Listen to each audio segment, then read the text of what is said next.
Welcome to the STARS program, seniors taking active roles in society. And now, here's your host, ANITA FINLEY. So now we're back with an unusual guest. You know, we have authors and celebrities, and we have doctors and lawyers, but now I have an unusual occupation. And this is a person who has been a world-class swimmer. I have to assume he's a world-class swimmer because he is now CEO President of the U.S. Swimming Association. How am I doing? United States Water Fitness Association. Water Fitness. So that's different than it swimming. is different. Okay, water fitness. All right. So if you're in the water, you get fit, right? You can, depending on what you do.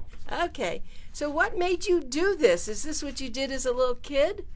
Well, I've been around for a long time, and I grew up across the street from an outdoor swimming pool, and I almost drowned when I was 6.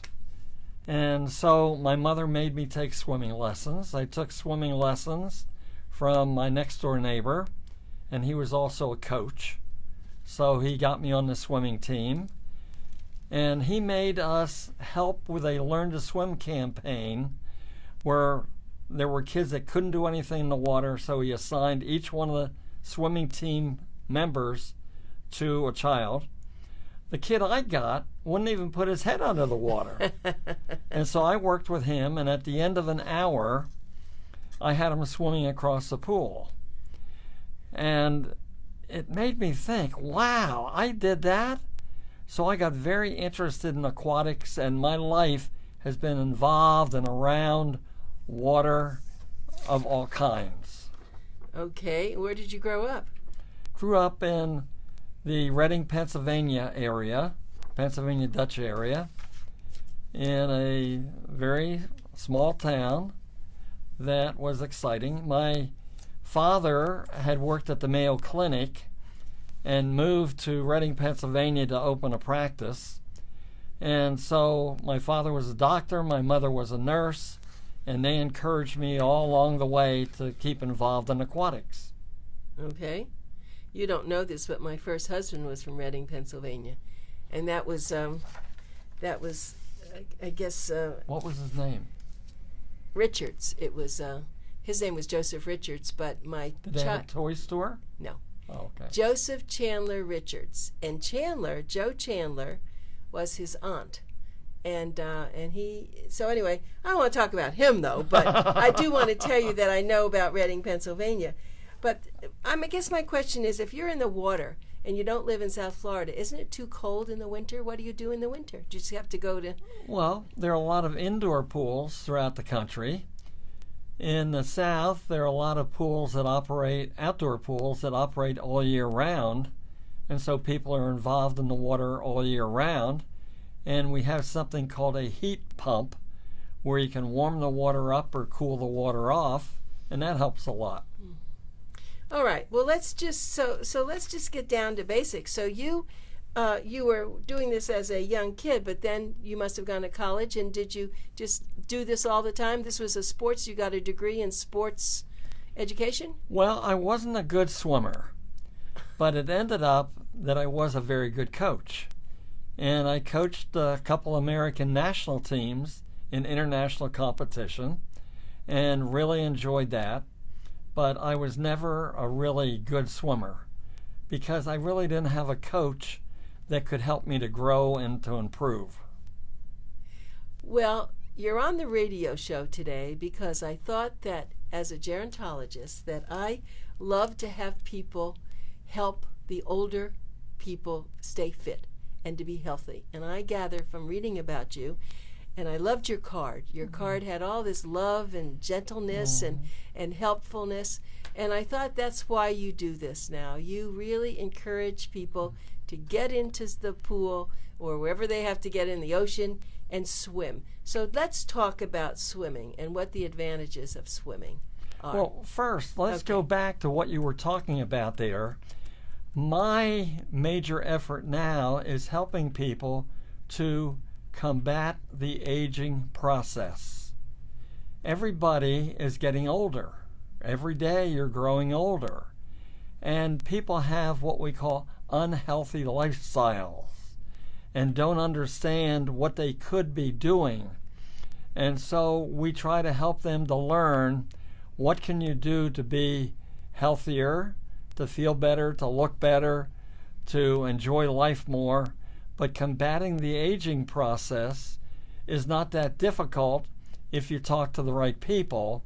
And the water is a great place for people to combat the aging process. You know, there are a lot of people that walk, jog, run. They'll end up in a swimming pool because of their ankles, their knees, their hips, and they need to feel better in the water, and that's why they go there. There are many benefits because when you're in the water, just standing there, you're exercising because you have this continual resistance to every move that your body is making.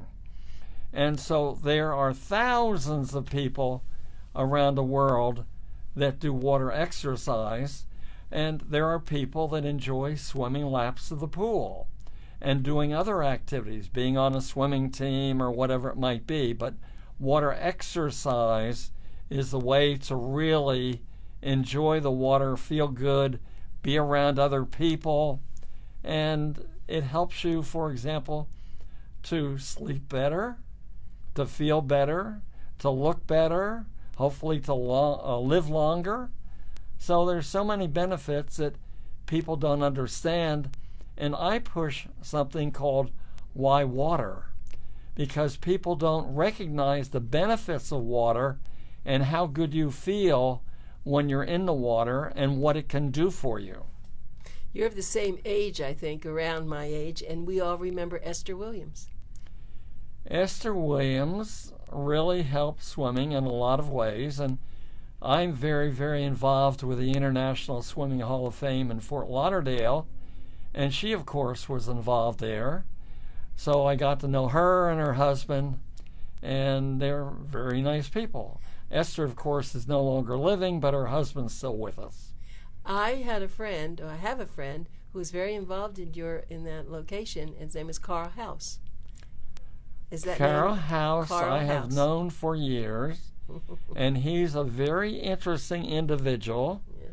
who really enjoys different things, but helping people in a wide variety of ways. Of course I know him. Yes, he was very close to my husband who passed away. My husband built a place called Columbia, Maryland, and Carl was one of his Columbia. associates. Yes, Yeah. he built that with Jim Rouse. But that's not, I don't talk about that now, but that's how I know Carl, because Carl came in, I wasn't married to him at that time, but Carl came in as a unique individual who knew how to do economic modeling on a computer.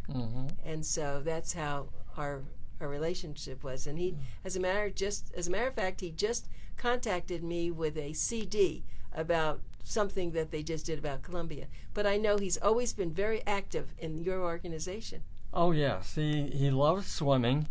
And 50 years ago, I started a program called Master Swimming.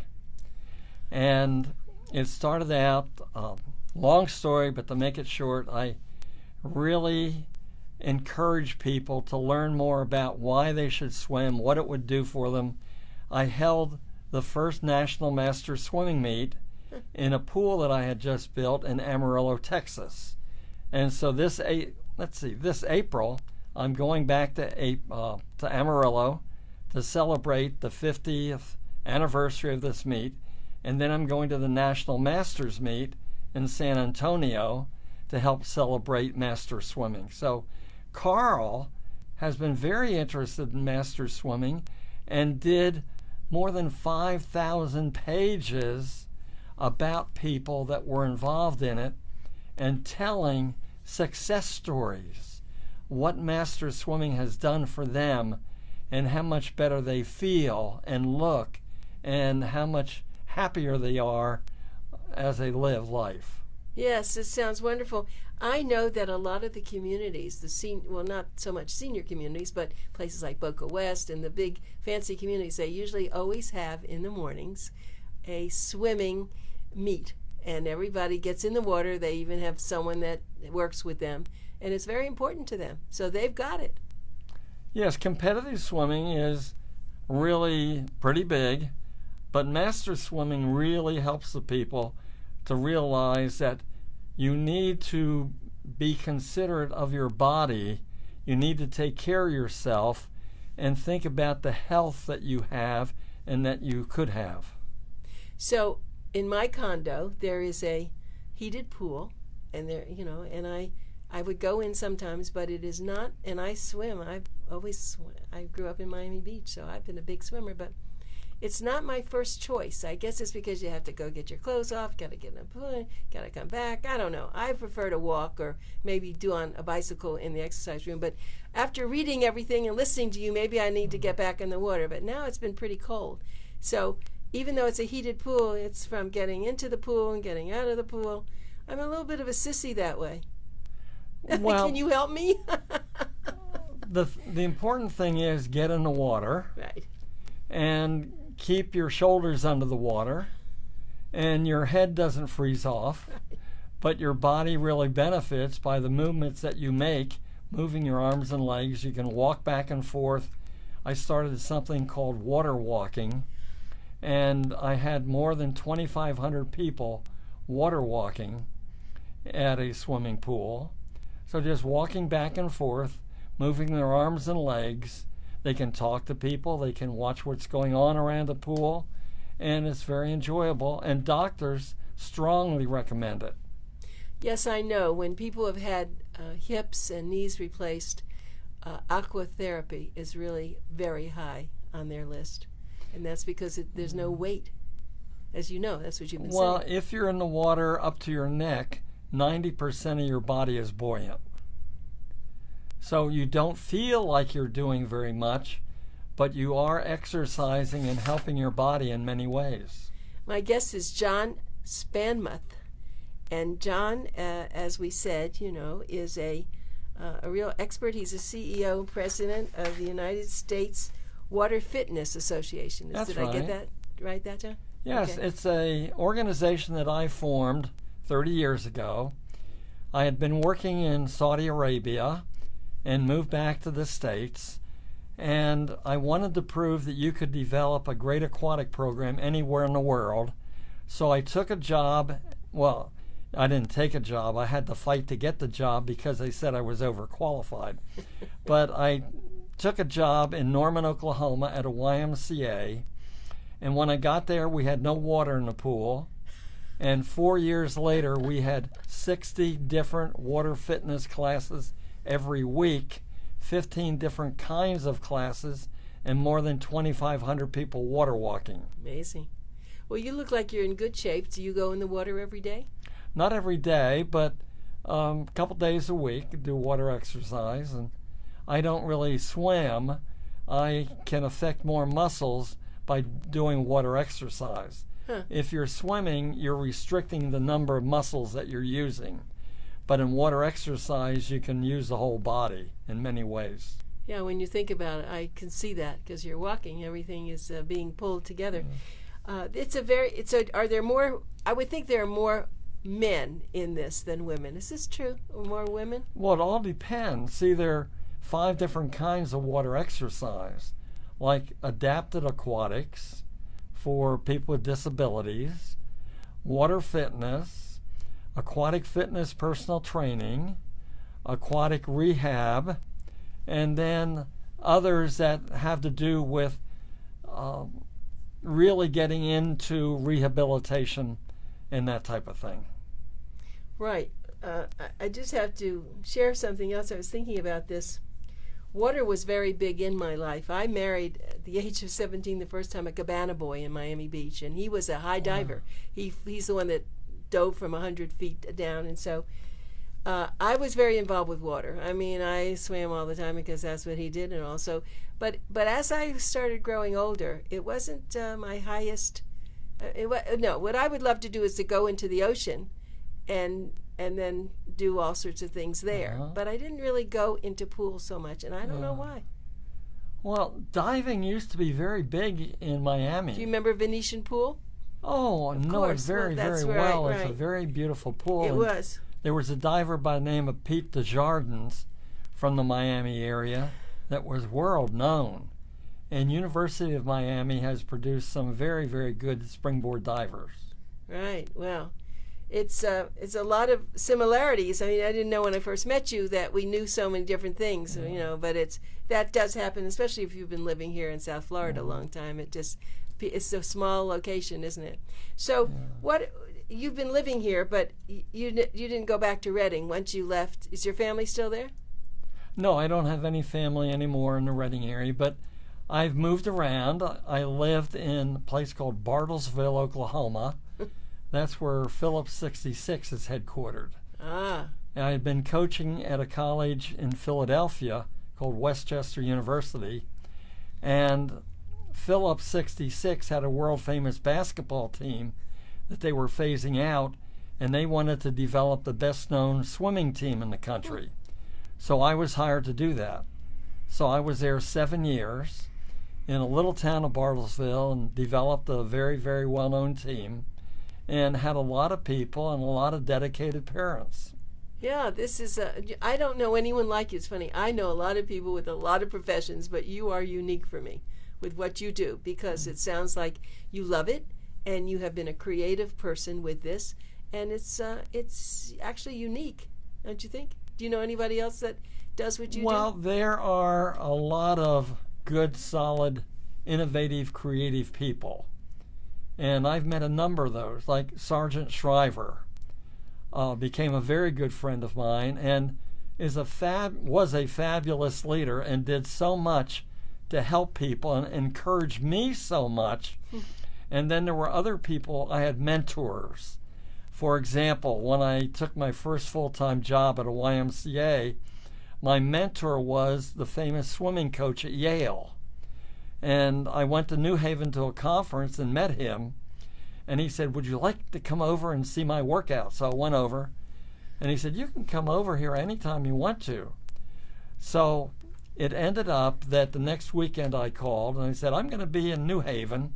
Could I come to your workout?" I drove 7 hours to get there, went to a 2-hour workout, and drove 7 hours to get home. But he was the best-known coach in the world, and I was learning from him, and he saw my enthusiasm, my interest and excitement about life, and he encouraged me. He was one of the many people that have encouraged me over the years. That's a beautiful story. So for our listeners now, what do you want to tell them? I mean, if let's say they are not swimmers, and you made it very clear that they could go into the water and start walking. Now, let's say nobody has really done this and they're very interested. How should they start this, or are you now? Do you now have classes that we can recommend? There are classes all over the country. There are a lot of pools in South Florida. Okay, so what should they do that, programs, or should they just walk? You have through to a pool? remember, you don't have to be able to swim to get benefits out of being in the water. Water exercise is very popular. There are classes all over South Florida that people can get involved in, but they don't have to be able to swim. And they don't have to get their hair wet, and they don't have to get their face wet, but they can really enjoy the water. So the water is, as far as I'm concerned, the best place to really work on combating the aging process and taking care of your body. So just being in the water, moving around, you're doing something that's helping you, and you have continual resistance to every move that you make. So the water, I've discovered over the years, since I majored in health and physical education in college and had to do all these different activities, aquatics is the best thing that people can get involved in, being in the water. I love to take a bath.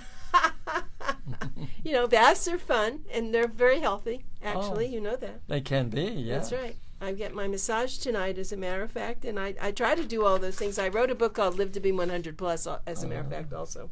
And in it, I do remember putting something in on swimming. I mean, it's been a long time ago, but I'm going to have to relook at that.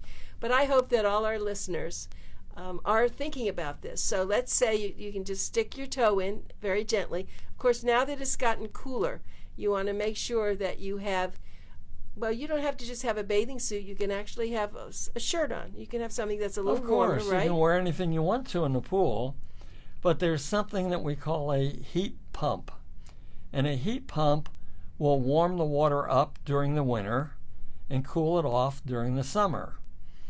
Some pools do not have that, but a lot of pools do have heaters of some kind. But the water temperature is one of the things that can attract people to swimming pools. We think the water temperature for a multi-purpose pool should be 84 to 86 degrees. There are people that would like it warmer. There are people that would like it cooler. But a multi-purpose pool that's designed for everybody to do aquatic activities, 84 to 86 is what we think is best. Well, now I have to call Carl and tell him that I had you on my radio show. This will be interesting. He's going to tell me all about you. So a lot of the people here now, you've been living down in South Florida for a long time? 30 years. And so I'm sure you have lots of friends, and you've had a lot of people that you could see have now become water aficionados, correct? Well, I work with people all over the country. I work with aquatic facilities all over the country because a lot of aquatic facilities lose money, and they don't need to. But the problem is they don't know what to do to get more money coming in. And lap swimming and swimming teams take up a lot of time in the pool, and they're not really money producers. But people need to think about how can we get more people in the pool, have more kinds of activities, help people. The key word is fun, having fun in the water and enjoying the water and just being there to enjoy life and to talk to other people and be surrounded by like-minded people. And you're going to love this story. I had a dog who recently died about 5 weeks ago, but he went to a special veterinary clinic here in Boca Raton, and they had water aquatics for the dogs, and it was the cutest thing. It was a pool. You've probably seen this. You've been? Did they have an underwater treadmill? Absolutely. That's what they did. It's very well done. All of that started in Elgin, Illinois. A person that had horses that were lame came up with an underwater treadmill for horses. And the authorities came to him and wanted to know, why are these horses that were lame winning contests now? And he showed them the underwater treadmill. And so now they're underwater treadmills for people, but also for dogs. Right, for animals, exactly. And this is particular veterinary clinic's the only one that has hyperbaric oxygen in the country. It's very, very sophisticated, but that's what they do. I saw big dogs in it, little dogs, and that. How else are you going to exercise those limbs after either a hip operation or something that they're not working? So I was thinking about that as you were talking, that it's pretty much everywhere, isn't it? Water has been discovered. That's great. And there are all kinds of products that you can use to enjoy the water.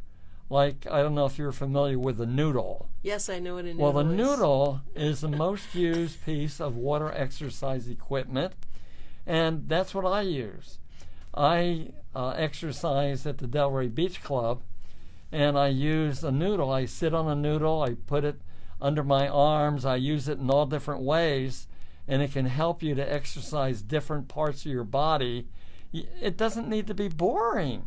You can have a good time and do different things in the water, and the noodle really provides a tool that you can use that can help you to enjoy the water, but also to become more fit.